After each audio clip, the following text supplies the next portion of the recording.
করার জন্য প্রত্যেকটা ম্যাথ আমি তোমাকে ভেঙে ভেঙে একদম ডিপলি বুঝাই দেবো, যাতে পরবর্তী সময়ে তোমার কখনোই প্রবলেম না হয় এবং অন্য যে কোনো সময় সিকিউ করতে গেলে যাতে তোমার কোনো প্রবলেম না হয়। আচ্ছা, প্রথম কাজই হচ্ছে তুমি তুলে নেবা যে কি দেয়া আছে। তাহলে দেয়া আছে এইখানে আমার হচ্ছে কি দেয়া আছে, a+b+b+c=0 এটা দেয়া আছে। এখন ভাই এখানে একটা কথা হচ্ছে, আমরা তো 3.2 করতেছি, অর্থাৎ এইখানে যতগুলা মান নিয়ে ম্যাথ করব সবগুলা ঘনর সূত্র ইউজ করে করব। কিন্তু তুমি একটু চিন্তা করো তো, এইখানে a³ + b³ + c³ দেওয়া আছে, তো a³ + b³+c³ এর কোনো সূত্র কি তুমি জানো? কোন সূত্রই কিন্তু তুমি জানো না। তুমি জানো কি a³ + b³ এর সূত্র জানো, বাট এইখানে তিনটা পদ আছে না, এইখানে একটু টুইস্ট আছে। ব্যাপারটা কি একটু বোঝো আমাকে। তোমাকে এইখান থেকে a+b এর মানটা বের করতে হবে। তুমি কিভাবে বের করবা? তুমি এখানে এটা বা a+b টাকে ঠিক রেখে এই c টাকে যদি সমানের ওই পারে দিয়ে দাও তাহলে -c আসবে না? তাহলে আমাকে বলো তো a+b এর মান কত আসবে? -c। আচ্ছা, এইটুকু কেন করলা একটু পরে বোঝাচ্ছি, তুমি জাস্ট এটা চিন্তা করে রাখো। আচ্ছা, এখন আমরা ক নাম্বারটা করব। তাহলে ক নাম্বার হচ্ছে লেফট হ্যান্ড সাইড। আচ্ছা, ক নাম্বারটা করতেছি। লেফট হ্যান্ড সাইড আছে হচ্ছে a³ + b³ + c³। এখন এখন তুমি যদি এই দুইটাকে সূত্রে অ্যাপ্লাই করো, a³ + b³ এর সূত্রটা কি বলতো? a+b আমি লিখে রাখছি, সূত্রগুলো খুব ভালো করে তোমাকে মেমোরাইজ করতে হবে। a+b² - 3ab a+b। Okay fine, আমি সূত্রে অ্যাপ্লাই করছি। এরপরে +c³ আমি ঠিক রাখলাম, +c³ আমি ঠিক রাখলাম। এইটুকু আশা করি বুঝতে পারছো, যা সহজ আমি সূত্রগুলো অ্যাপ্লাই করছি। আচ্ছা, এখন a+b এর মান কত পাইছি? -c। এই তো -c, তার উপর কি দিবা? কিউব দিবা। Fine, -c। ab এর মান দেওয়া আছে কোথাও? না, ab এর মান দেওয়া নাই, সো আমি ab টাকে ঠিক রাখলাম। এখন a+b এর মান কত? -c, এই তো ঠিক রাখলাম, +c³ ঠিক রাখলাম। ওকে, এখন দেখো এখানে যদি আমি ক্যালকুলেশন করি আমার কি আসে বলো তো ভাই? তাহলে -c³ থাকে না এখানে। ওকে, এখন দেখো মাইনাস আর এখানে আছে মাইনাস, তাহলে আমি যখন এই দুটো গুণ করে দেব তাহলে মাইনাসে মাইনাসে প্লাস হয়ে যাবে। তাহলে কি আসবে বলো? 3abc। এটা বুঝতে পারছো তো ভাই? এই 3 মানে এই পুরাটার আগে কি আছে ভাইয়া? মাইনাস আছে, আর এইখানেও মাইনাস। ব্র্যাকেট তুলে দিলে গুণের সময় চিহ্নের পরিবর্তন হবে, মাইনাসে মাইনাসে প্লাস, আর এই সিটা এখানে গুণ হবে, তাহলে 3abc। আর এখানে আছে কি? +c³। আমি রাখলাম +c³। এখন দেখো এই +c³ - কাটা যায়, থাকে কি? থাকে 3abc। তাহলে আমার ডান পক্ষ প্রমাণ হয়ে গেছে না ভাই? এখন এখন যে টুইস্টের কথা বলছিলাম, তোমাকে এইখানে a+b এর মান কেন বের করলো তুমি? কারণ কারণ তুমি যখন এইখানে a³ + b³ + c³ এর সূত্র তো জানো না, তাহলে তোমাকে এখানে a³ + b³ এর সূত্র অ্যাপ্লাই করতে হবে। আর a³ + b³ এর সূত্র হচ্ছে a+b²।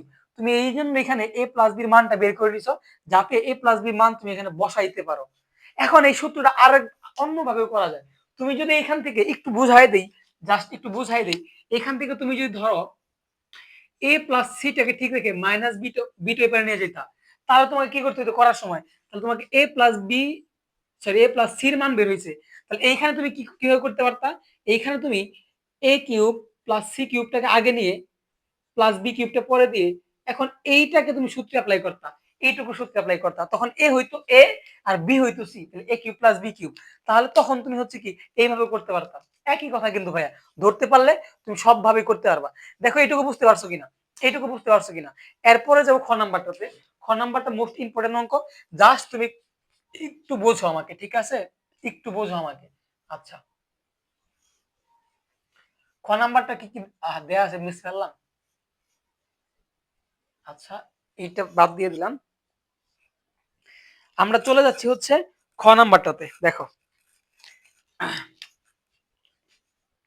খ নাম্বারে আমার এই মানটা লাগবে, তাহলে আমি লিখবো ক হতে পাই। শিট ভাই, একটু বোঝো, প্রত্যেকটা ম্যাথ তোমাকে খুব সুন্দর করে বুঝাই দেব। ক হতে পাই, ক হতে কি পাই আমি বলতো? কয় কি মানটা ছিল? a³ + b³ + c³ = 3abc। Fine, এইটা আমি লিখলাম। এখন এখন তোমাকে যে জিনিসটা করতে হবে, এইখানে ঠিক দেখে দেখে যার যার মান আছে b+c, c+a, a+b, এই মানগুলা এইখান থেকে বের করে নিতে হবে। ক্লিয়ার? আচ্ছা দেখো, তাহলে আমরা দেয়া আছে, আমার কি দেয়া আছে? দেয়া আছে a plus B plus C is equal to 0। এইখান থেকে এইখানে যার যার মান বের করতে হবে দেওয়া আছে, এই সবগুলো সুন্দর করে তুলতে হবে। তাহলে আমি প্রথমে কার মান বের করবো, বি প্লাস সি। তাহলে বি প্লাস সি যদি এখানে লিখি, তাহলে এটা প্লাস আকার আছে, ওই পারে গেলে মাইনাস হয়ে যাবে, তাহলে মাইনাস এ হবে। এরপর আমার কি লাগবে, এরপর এখান থেকে লাগবে হচ্ছে, সুতরাং দেবো এখানে আমরা, এখান থেকে লাগবে হচ্ছে কার মান, সি প্লাস এ। তাহলে আমি সি প্লাস এটাকে রাখবো, এবং তাহলে বিটা এর উপরে দিলে মাইনাস বি হবে। আবার লাগবে হচ্ছে, আমি এখানে চলে আসি, এবং আমার লাগবে হচ্ছে কার মান, এ প্লাস বি মান। তাহলে এ প্লাস বিটাকে ঠিক রাখবো, এ প্লাস বি কে ঠিক রাখলে মাইনাস সি উপরে আছে। দেখো এই তিনটা মান আমার লাগবে। ফাইন, এটুকু বুঝাইতে পারছি ভাই? আচ্ছা, এখন লেফট হ্যান্ড সাইড, এখন লেফট হ্যান্ড সাইড। তো চলো আমরা লেফট হ্যান্ড সাইড লিখি। লেফট হ্যান্ড সাইড কি দেওয়া আছে আমার, বি প্লাস সি তার উপর স্কোয়ার, ফাইন, নিচে আছে হচ্ছে কত, three BC, plus C plus A তার উপর স্কোয়ার, নিচে আছে হচ্ছে থ্রি সি এ, এরপর হচ্ছে প্লাস এ প্লাস বি, এর উপর হচ্ছে স্কোয়ার, নিচে আছে হচ্ছে কি থ্রি এ বি। এটা ইকুয়াল আমাকে এক প্রমাণ করতে হচ্ছে। তো ভাইয়া তোমাদের একটু বলে রাখি, আমি তোমাদের ক্লাস 9 এর যে গণিত বইটা আছে, প্রত্যেকটা চ্যাপ্টার এত সুন্দর করে সলিউশন করে দেবো প্লে লিস্ট ওয়াইজ। তো এই চ্যানেলটা তোমার জন্য পূর্ণাঙ্গ গাইডলাইন হবে। আর একটা কথা হচ্ছে, এই চ্যাপ্টার গুলো শেষ করে ওই চ্যাপ্টার থেকে যেভাবে সিকিউ আসে, সিকিউ প্লাস এমসিকিউর জন্য ভিডিও বানাই দেবো, যাতে তুমি হচ্ছে ম্যাথ সলভ করে কি খুব সহজেই এমসিকিউ গুলা বা সিকিউ গুলা সলভ করতে পারো। পূর্ণাঙ্গ একটা গাইডলাইন হবে। তো ভাইয়ের চ্যানেলটা সাবস্ক্রাইব করে দিও। আর তুমি আমাকে বুঝতে পারতেছো কিনা অবশ্যই কমেন্ট বক্সে জানাবা, ঠিক আছে? আচ্ছা, দেখো দেখো, নেক্সট হচ্ছে, এখন এখন এই যে আমরা মানগুলা বের করছি না, এই মানগুলা বসাই দিই। তাহলে আমাকে বলো তো, বি প্লাস সির মান কত, এ মাইনাস এ। তাহলে তুমি এখানে মাইনাস এ, তার উপর কি আছে বলো তো, স্কোয়ারটা ঠিক রাখলাম। দেখো বুঝাইতে পারছি কিনা, নিচে আছে থ্রি বিসি, এটাও ঠিক রাখলাম। ফাইন, প্লাস এখানে সি প্লাস এর মান কত বের করছি, মাইনাস বি, মাইনাস বি এর উপর স্কোয়ারটা ঠিক রাখলাম, থ্রি সি এ। তারপর আছে প্লাস এ প্লাস বি মান কত পাইছি আমি, মাইনাস সি তার উপর স্কোয়ার, ঠিক আছে, নিচে হচ্ছে কি থ্রি এ বি। এখন একটা জিনিস চিন্তা করো, আরেকটা লাইন আমি করেই দিই। এইখানে কোনো কিছুর উপর স্কোয়ার, এর উপর স্কোয়ার মানে স্কোয়ার, আর মাইনাস কে স্কোয়ার অর্থাৎ মাইনাসকে তুমি যখন দুইবার গুণ করবা প্লাস হয়ে যাবে। তাহলে এখানে স্কোয়ার থাকে না শুধু, তাহলে কি থাকে, থ্রি বিসি। দেখো বুঝাইতে পারছি কিনা, মাইনাস কে স্কোয়ার করলে প্লাস হয়ে যায়, আর এ কে স্কোয়ার করলে স্কোয়ার। এখানেও কি হবে তাহলে, বি স্কোয়ার থ্রি সি এ। বুঝাইতে পারছি ভাই? এখানে কি হবে, C square three A B. Clear? এখন তুমি, এখন তুমি এখানে লসাগু করবা, কি করবা, লসাগু করবা। এখন লসাগু করার নিয়ম হচ্ছে, এখানে কি তিনটা থ্রি আছে, তিনটা থ্রি থেকে একটা থ্রি নিবা, নিলাম, ফাইন। এরপর বি আছে কয়টা, দুইটা, দুইটা বি থেকে একটা বি আসবে। সি আছে কয়টা, সি আছে কয়টা, এখানে দুইটা, দুইটা সি থেকে একটা আসবে। এ আছে হচ্ছে কয়টা, দুইটা থেকে একটা আসবে। জাস্ট আমি লসাগুটা করে ফেলছি।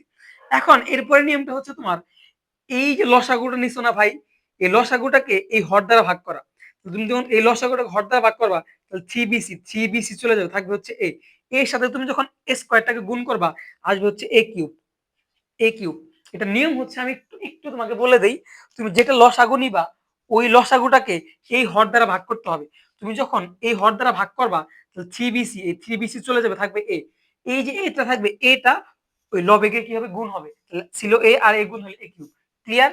এরপরে প্লাস এখানে থ্রি সি এ, থ্রি সি এ চলে যাবে, থাকবে বি, তাহলে এখানে হবে কি, বি কিউব। ফাইন, তারপর প্লাস এখানে কি, three A B, three A B চলে যাবে, থাকবে সি, তাহলে সি কিউব। দেখো এইটুকু বুঝতে পারছো কিনা, এইটুকু বুঝতে পারছো কিনা? ক্লিয়ার? এখন এখন এই যে A cube plus B cube plus C কিউবের যে মান বসাইছি আমরা, তাহলে এই মানটা বসাই দেবো এখানে। এখানে বসাই দিলে কি আসে আমার বলো তো, three A B, three A B C. এই যে A cube plus B cube plus C কিউবের মানটা আমি বসাই দিছি, ঠিক আছে। আর নিচে আছে কি, থ্রি বি সি আছে না, আমি সোজা করে রাখলাম এ বি সি। এখন দেখো এটা কাটা যায়, থাকে হচ্ছে ওয়ান। তাহলে কি রাইট হ্যান্ড সাইড, আমাকে কি বলছিল ভাইয়া, প্রমাণ করতে বলছিল, দেখাইতে বলছিল, পি আর ও, সরি, ভিইডি, প্রুফ। দেখো ভাই বুঝাইতে পারছি কিনা, একদম সহজ না ভাই, জাস্ট তুমি দেখে দেখে করে ফেলবা।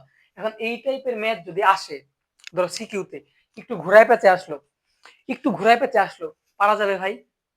আশা করি পারা যাবে। ফাইন, আচ্ছা, নেক্সট হচ্ছে চলে যাবো আমরা 14 নাম্বারটাতে। দেখো খুবই গুরুত্বপূর্ণ এগুলা, তুমি জাস্ট বুঝে যাও। এখান আমি তোমাকে দুইটা কথা বলবো, সব সময় মনে রাখবা, তাহলে দেখবা তুমি খুব সহজে করতে পারবা। কথা দুইটা হচ্ছে কি জানো ভাই, একটু 14 দিকে খেয়াল করো। আচ্ছা না, এই দুইটার ক্ষেত্রে প্রযোজ্য এটা, এটা পরে, এখন 14 নাম্বারটা করবো। দেখো 14 নাম্বারে যা যা দেওয়া আছে আমি তুলে নেই।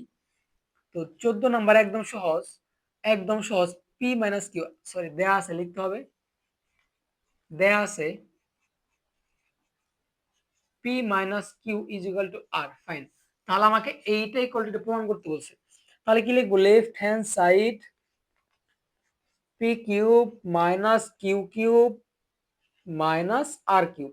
ফাইন, এখন এখন আমরা A cube minus B cube সূত্র জানি, পি কে ধরবো আর কিউ কে কি বি ধরবো, ধরে আমি সূত্র অ্যাপ্লাই করে দেবো। তো সূত্র আমার কি বলতো ভাইয়া, A minus B whole cube plus three P, three A B, A হচ্ছে পি, বি হচ্ছে Q, into A plus B. দেখো বুঝাইতে পারছি কিনা, সরি মাইনাস যেহেতু তাহলে মাইনাস হবে এ মাইনাস বি। এখন তুমি মান বসাই দাও, পি মাইনাস কিউ মান হচ্ছে আর উপরে cube plus three P cube এবং পি মাইনাস কিউ এর মান হচ্ছে আর, এতে তুমি আর বসাই দিলা। এখন তুমি জাস্ট কি করে দাও, গুণ করে দাও, আর কিউব ঠিক রাখলা, three P Q R, three কি পিউ আর, থ্রি কি পি আর। আচ্ছা ফাইন ফাইন ফাইন ফাইন। এখন দেখো এখন কি করা যায়, তোমাকে প্রমাণ করতে বলছে কি, প্রমাণ করতে বলছে হচ্ছে থ্রি পি কিউ আর। তাহলে এইখান থেকে তোমার কি করা যায় বলো তো, এখান থেকে তুমি আরটা কমন নিতে পারো, তাহলে কি থাকে, R square plus three P Q. আচ্ছা দেখো একটু ভুল করে ফেলছি না আমরা, তাই তো বলতেছি মিলতেছে না কেন, এখানে একটু ভুল করে ফেলছি। এই যে আমরা তো এইটুকু সূত্র বসাইছি, এখানে যে মাইনাস আর কিউ আছে এই বেচারা তো বসাই নাই, ঠিক আছে, তাহলে এখানে কি হবে মাইনাস আর কিউ। এখন এইটা এটা কাটা যায় না, তাহলে কি থাকে থ্রি পি কিউ আর। দেখো আমার প্রমাণ হয়ে গেছে, কত ছোট্ট একটা ম্যাথ, কি কই কোন কোন দিকে চলে যাচ্ছিলাম দেখা দিয়ে বলছে S H O W E D. দেখো একটু ভুল করে ফেলছিলাম না, এই আর কিউটা ছিল এটা বসাইনি, তাই তো বলতেছি মিলতেছিল না কেন। দেখো আমাকে থ্রি পি কিউ আর প্রমাণ করতে বলছে, প্রমাণ হয়ে গেছে, সহজ না একদম। এখন দেখো সৃজনশীলে সব থেকে বেশি যে ম্যাথ